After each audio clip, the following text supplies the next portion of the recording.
My dear listeners, today we reflect on a chapter that begins with one of the greatest signs of God's power, the night journey.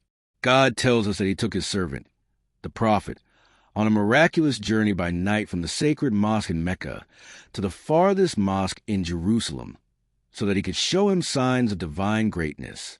This opening reminds us that nothing is beyond God's ability, and that his care for his messengers is profound. The chapter then turns our attention to the children of Israel. God reminds them of the scripture given to Moses and warns them that they would spread corruption twice on earth and rise in great arrogance. When the first warning came true, God sent against them a group of powerful servants who entered their homes and punished them. Later, God restored their strength and increased their wealth and children. But he warns, if you do good, it benefits you. If you do wrong, it harms you. And when the second warning comes, their enemies would enter the sacred place again and destroy what they had built.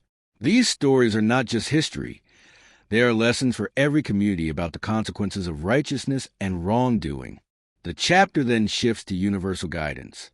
God says that this scripture guides to what is most upright and gives glad tidings to those who do good. It also warns those who deny the afterlife of painful consequences. Human beings are described as impatient, often asking for harm as quickly as they ask for good.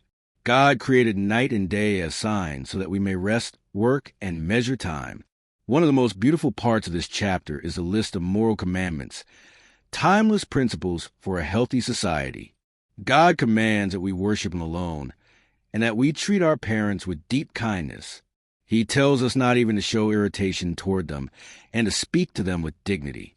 He instructs us to support relatives, the poor, and travelers, and warns against wastefulness, calling the wasteful companions of the devil. He forbids killing children out of fear of poverty, forbids adultery, forbids murder, and commands that we protect the wealth of orphans.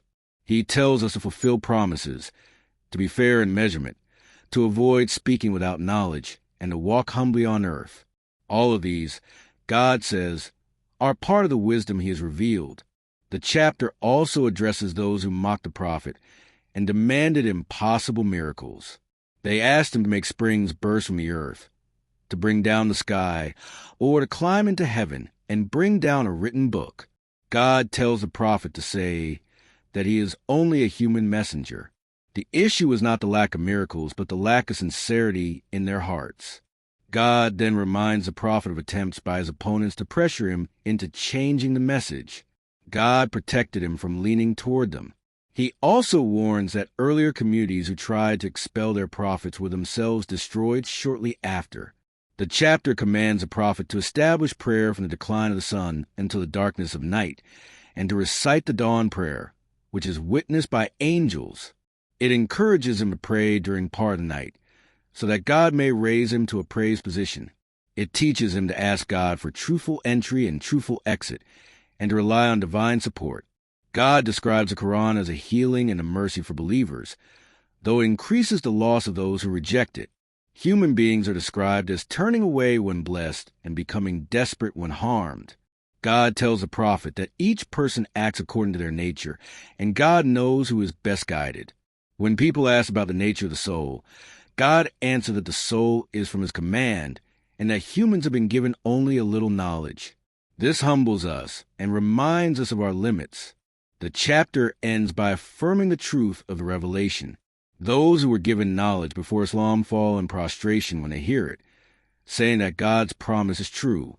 They weep, and their humility increases. The chapter closes with praise of God, who has no child, no partner, and no weakness, and commands us to glorify him greatly.